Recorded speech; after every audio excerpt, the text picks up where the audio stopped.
ভোরের আলো ফুটতে তখনও কিছুটা বাকি। হাজার বছরের গ্রামীণ পরিবেশে তখন চোখ জোড়ানো সৌন্দর্য ঢেলে দিচ্ছে প্রকৃতি। শত শত খেজুর গাছের মাথায় বাঁধা আছে রসের হাড়ি, যা আগের দিন রাতেই বেঁধে রেখেছিল গাছিরা।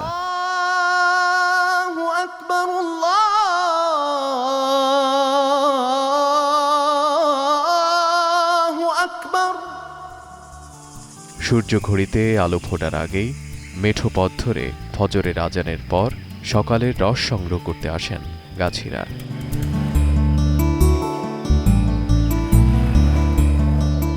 শীতকাল এলেই চুয়াডাঙ্গার মাটি হয়ে ওঠে খেজুরের রসের কারখানা।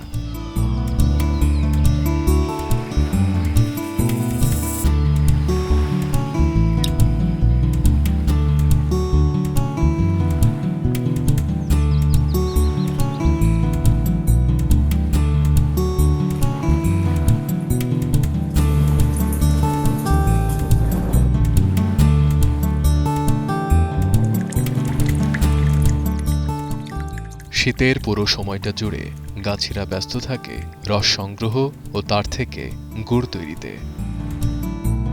প্রতি হাঁড়িতে সারা রাত ধরে জমতে থাকে রস, আর সে রস থেকে হয় গুড়, যা ছড়িয়ে পড়ে দেশ বিদেশে।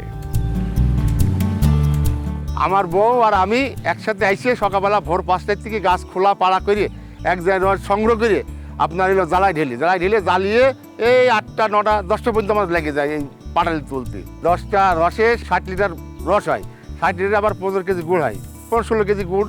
সেই গুড় আমি 200 টাকা করে কেজি এখানে বেশি দিই বাগানতে। আমরা এই গুড় করি, পাটালি করি। এই পাটালি বিদেশ যাচ্ছে এখন অনলাইনে। আমরা প্রথম কার্তিক মাসে গাছ ঝুড়িয়ে চাষা চোলা করে আপনার অগ্রহণ মাসে কাড়ি পাঠিয়ে ওই রস সংগ্রহ করি জ্বালানোর পরে এই গুড় আমরা বাজারে বিক্রি করি।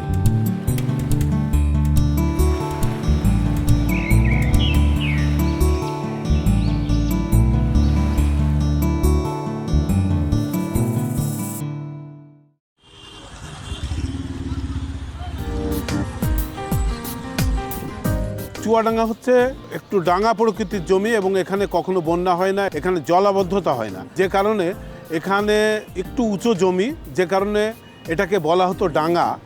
আর চুঙ্গ মল্লিক যেহেতু এখানে বসবাস করতেন, ওনার নাম অনুসারে এই জেলার নামকরণ করা হয় চুয়াডাঙ্গা। তো সেই থেকেই চুয়াডাঙ্গা নামকরণ। প্রথম দিকে অবশ্য বলা হতো চুঙ্গডাঙ্গা এরকম, কিন্তু ওইটা একসময় পরিবর্তন হতে হতে চুয়াডাঙ্গায় রূপান্তরিত হয়েছে এবং এখন এটা চুয়াডাঙ্গা নামেই পরিচিত। মহান মুক্তিযুদ্ধে চুয়াডাঙ্গা জেলার রয়েছে গৌরবোজ্জ্বল ইতিহাস। 1971 সালের 10ই এপ্রিল সৈয়দ নজরুল ইসলামকে অস্থায়ী রাষ্ট্রপতি এবং তাজউদ্দিন আহমেদকে প্রধানমন্ত্রী ঘোষণা করে যে সরকার গঠন করা হয়, সেই সময়ে স্বাধীন বাংলা বেতার কেন্দ্রের খবরে চুয়াডাঙ্গাকে রাজধানী হিসেবে উল্লেখ করা হয়। তারপর থেকেই পাকিস্তানি বাহিনীর নজরে পড়ে এই জেলা, চলতে থাকে গণহত্যা।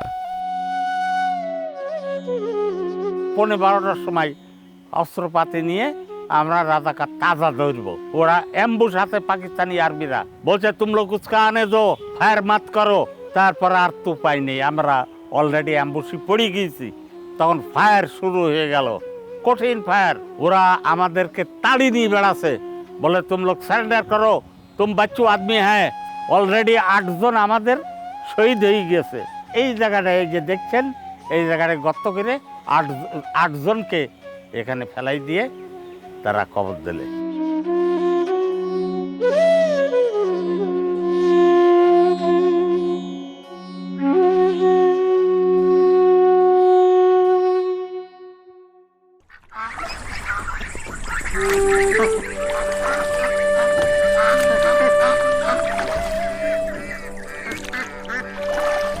আলমডাঙ্গার কুমার নদের ওপর লাল ব্রিজের দুপাশে ছিল মিলিশিয়া বাহিনীর ক্যাম্প।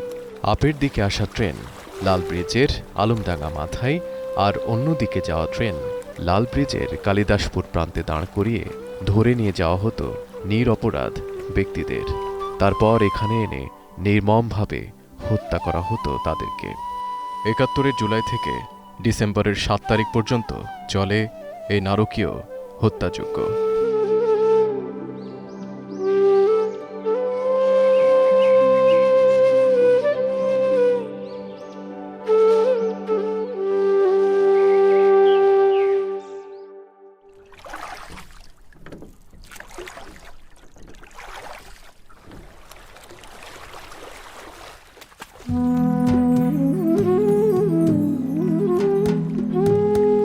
মুক্তিযোদ্ধার রক্ত গড়িয়েছে যে নদীতে, সেই নদীর নাম মাথাভাঙ্গা। নামের সাথে যেন মিল রেখে তার অবস্থা এখন ভঙ্গুর। এপার থেকে ওপারে যেন হেঁটে চলাচল করা যায় মাথাভাঙ্গার।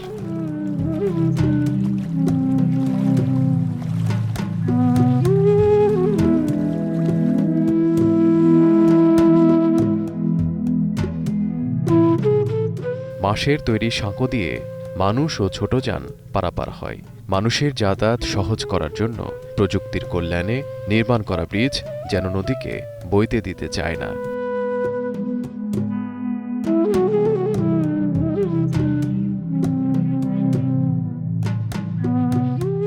মস্ত বড় কংক্রিটের স্তূপ হুঙ্কার ছাড়ে নদীর বুকে, আর তাতে নদীতে বেঁচে থাকা জলজেরা পড়ে অস্তিত্ব সংকটে।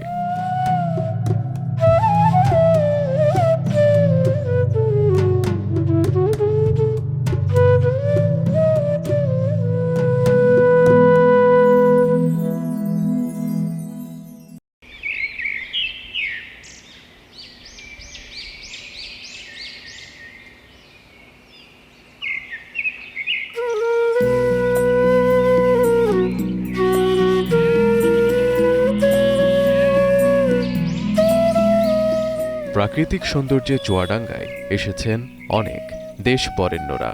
স্বদেশী আন্দোলনের তৎপরতা বাড়াতে ১৯২৬ সালে কার্পাসডাঙ্গায় সপরিবারে এসেছিলেন জাতীয় কবি কাজী নজরুল ইসলাম। এখানে ঝাউগাছের নিচে বসে মহিম সরকারের ২ মেয়েকে গান শেখাতেন তিনি। এখানে বসে তিনি রচনা করেছিলেন বিখ্যাত কিছু ছড়া, কবিতা ও উপন্যাস। ধারণা করা হয় এখানকার ভৌগোলিক এবং সামাজিক পরিবেশ কাজী নজরুলকে তাঁর রচনায় প্রভাবিত করেছে।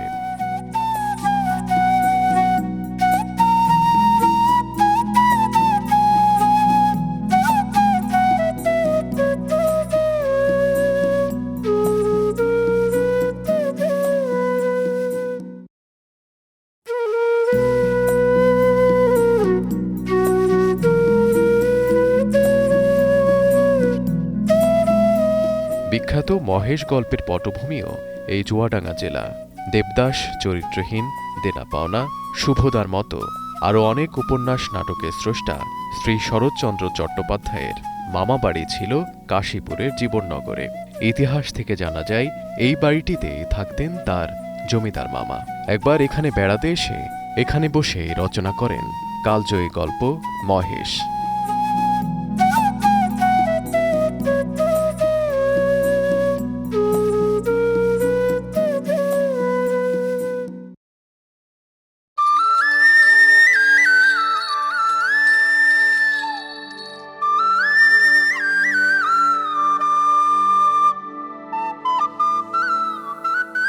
চুয়াডাঙ্গাতে উল্লেখযোগ্য ফসলের মধ্যে পান চাষ হয় চুয়াডাঙ্গাতে। ধান, পাট এগুলোই চাষাবাদ হতো, কিন্তু এখন চুয়াডাঙ্গার চাষাবাদের পরিধি অনেক বদলেছে। এখন চুয়াডাঙ্গাকে বলা হয়ে থাকে ফল ফসলের রাজধানী।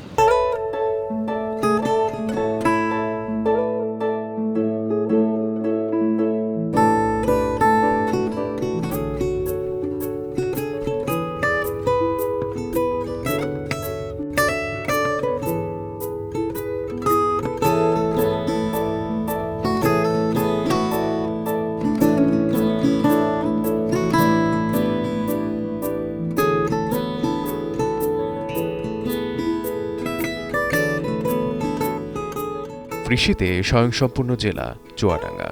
অন্যান্য অনেক ফসলের মতো পান এখানকার অন্যতম অর্থকরী ফসল। এ অঞ্চলে মিঠা পান দেশজুড়ে সমাদৃত। পথে যেতে যেতে চোখে পড়বে সারি সারি পানের বরজ। পানের বরজ থেকে পান চলে যায় নিকটবর্তী হাটে। তারপরে বরজ চাষটা এমনই, পাতা উৎপাদন হয়, এই পাতা বিক্রি করলে পয়সা পাওয়া যায়। আমরা চুয়াডাঙ্গাতে দেশি পান, আপনার মিঠা পান যেটাকে বলে, এটাই চাষ করি। এর পাশাপাশি ইন্ডিয়ান একটা এলসি পান চাষ করি। তো দেশি পানটার খুব ভালো চাহিদা, কিন্তু এলসি পানটা হচ্ছে আপনার পাতা বড়োর জন্য তো এটার চাহিদা হয় অনেক সময়। এই পানগুলো আপনার নীলফামারী, কিশোরগঞ্জ, দিনাজপুর, সৈয়দপুর, ঢাকা, চর, এইসবগুলোই বেশি যায় আমাদের পানগুলো।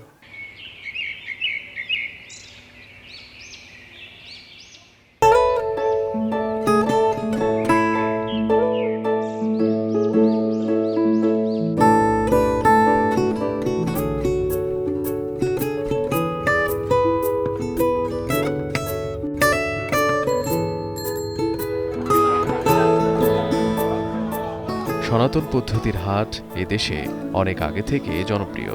দেখতে সাধাসিধে হলেও সপ্তাহে 2 দিনের এই আসমানখালী বাজার হাটে বেচা কেনা হয় শত কোটি টাকার উপরে।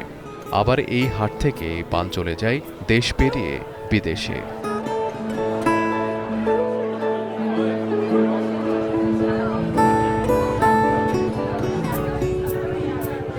আসমানখালী পানের হাটের ঐতিহ্য বিগত প্রায় 100 বছর ধরে।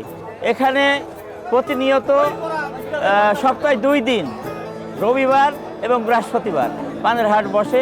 পান চাষ আমাদের অঞ্চলের একটি ঐতিহ্যবাহী অর্থকারী ফসল। এই ফসলের উপর নির্ভর করে শতকরা আমাদের অঞ্চলে 90% লোক জীবিকা নির্বাহ করে। এই হাটে যারা ব্যবসায়ী এবং পান চাষি আসে, এনারা মোটামুটি এই পান চাষের উপরই নির্ভরশীল এবং এই পানের সারা বাংলাদেশে এবং বিদেশে প্রচুর পরিমাণ চাহিদা।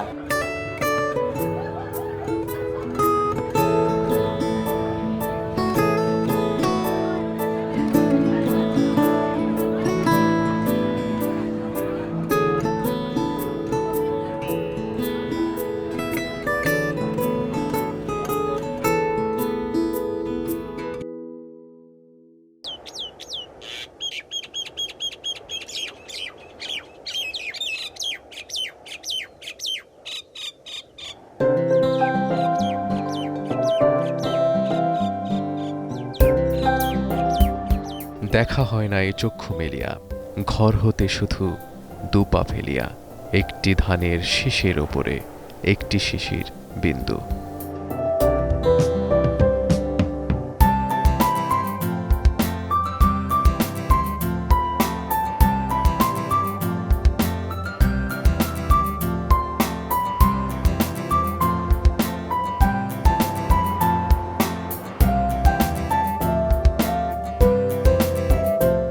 চুয়াডাঙ্গার সৌন্দর্য বর্ণনায় কবিগুরুর এই কবিতা যথার্থই বটে।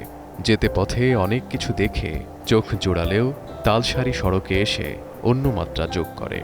রাস্তার দুধারে সারি সারি তালগাছ অন্য এক আবহ তৈরি করে।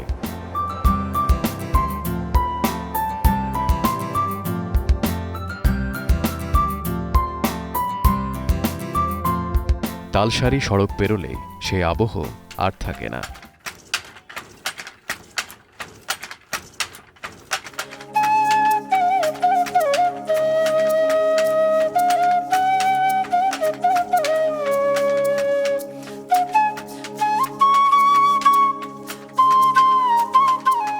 এক সময়ে কোনো গ্রামে গেলে হঠাৎ ঠক ঠক শব্দ ভেসে আসতো কানে।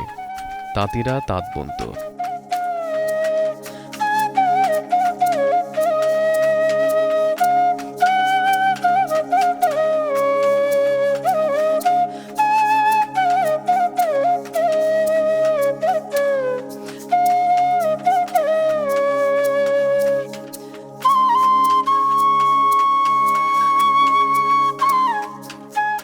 চুয়াডাঙ্গার এই গ্রামের ঘরে ঘরে ছিল তাঁত।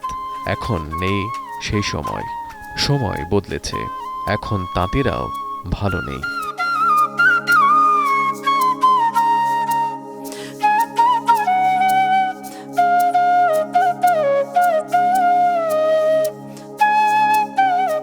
আমার দাদা কাজ করেছে, আমার বাবা কাজ করেছে, আমার বাবার থেকে আমি শিখেছি। বাবা আমাকে তাতে হাতে হাতে ধরে শিখাইছে। প্রথম আপনার ওই লুঙ্গি বুনতাম, তো লুঙ্গি যখন অচল হয়ে গেল, এই লুঙ্গি চলল না, তখন আবার এই গামছার ভিতরে আমরা চলে আসলাম। পারলুম দেশে আসলো, তখন আমরা লুঙ্গি বন্ধ করে দিলাম, কারণ আগে আমরা একটা লুঙ্গি বিক্রি করতাম ধরেন 50 টাকা খরচা হইতো, 75-80 টাকা বিক্রি হইতো, কিন্তু পার্লো মাসে আমরা কম দামে বিক্রি করতে লাগলো। ওদের প্রোডাকশন বেশি, ওরা কম দামে বিক্রি করতে লাগলো, তখন আমাকে লাভ হয় না, তখন কাজে আমাদের বাদ দিয়ে দিতে হলো কাজটা বাদ দিয়ে আমি এই গামছায় চলে আসলাম। এই গামছায় এসেও আমাদের ওরা আবার গামছা তৈরি করা শুরু করলো, পার্লো মালারাও ওরা আবার কম দামে দিচ্ছে, এখন আর আমাদের চলছেই না। ঝামেলা ওদের প্রোডাকশন বেশি, আমাদের লাভ কম, ওরা মাল তৈরি করে বেশি, আমাদের লাভ হয় না। আর তারপরে সুতার দাম বেড়ে গেল, সুতার দাম বেড়ে যায়, আমাদের ব্যবসায় অচল হয়ে গেল। লুঙ্গির থেকে সংসার চললো না তখন আমরা গামছায় আসলাম, গামছায় এসেও সংসার চললো না। গামছা এসে যখন সংসার না চললো তখন আমরা বিভিন্ন পন্থা বেছে নিলাম, কেউ ভ্যান চালানো, কেউ অন্য অন্য কর্ম, এইগুলো আমরা সব আবার করতে লাগলাম। আগে যারা এই পেশায় ছিল তারা এই পেশা ছাড়িয়ে দিয়ে এখন কেউ ডিম বিক্রি করতেছে, কেউ ভ্যান চালাচ্ছে, কেউ মাটি কাটতেছে, বিভিন্ন পেশায় নিয়োজিত হয়ে গেছে। এখন এর উপর আর কেউ নির্ভরশীল নেই।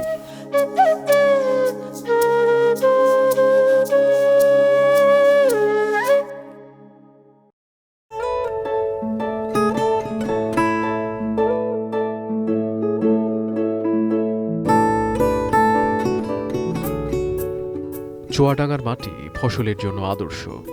এ অঞ্চলের ব্যবসা বাণিজ্যে কৃষির প্রভাব সবচেয়ে বেশি। আখ এ অঞ্চলের অন্যতম ফসল।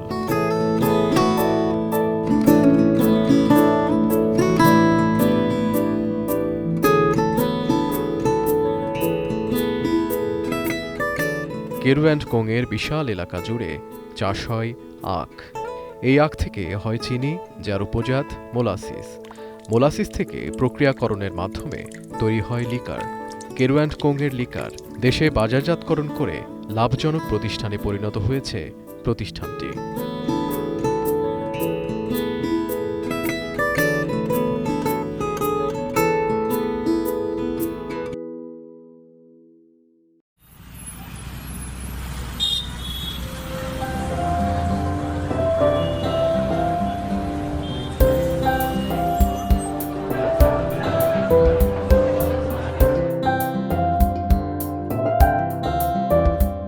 দর্শনা হল্ট ও দর্শনা রেল স্টেশন, এই দুটি স্টেশন দিয়ে আন্তনগর আর আন্তর্জাতিক ট্রেন চলাচল করে।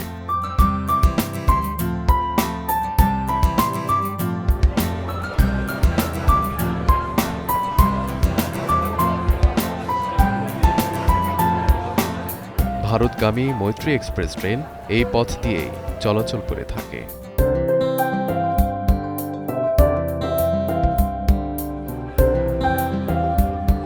চুয়াডাঙ্গা থেকে বাড়ি ফিরতে হলে উঠে পড়তে হবে ট্রেনে। এখান থেকেই